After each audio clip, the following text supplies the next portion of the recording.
Welcome to Samba Samba. Enjoy the video. You start by getting access right now. Sign into Coinbase, complete ID verification, and enable two-factor authentication for security. Next, link a bank account or debit card so you can fund purchases.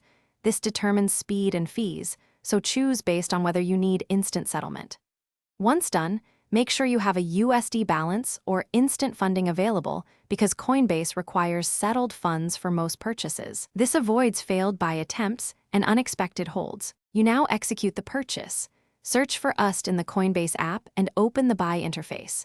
Choose market for immediate fill or limit to set a target price.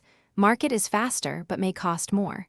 Enter the USD amount or exact USD quantity you want, then review network/protocol options if prompted so you send to compatible wallets later.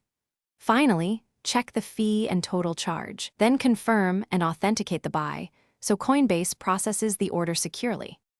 You finish by verifying the transaction status in Coinbase and waiting for the necessary confirmations before using the USD.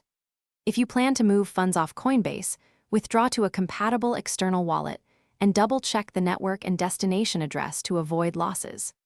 If a transfer fails or is delayed, first verify the address and network, check Blockchain Explorers for confirmations, and then contact Coinbase support with transaction ID. This helps identify holds or network congestion. Thanks for watching. Consider subscribing if we helped you.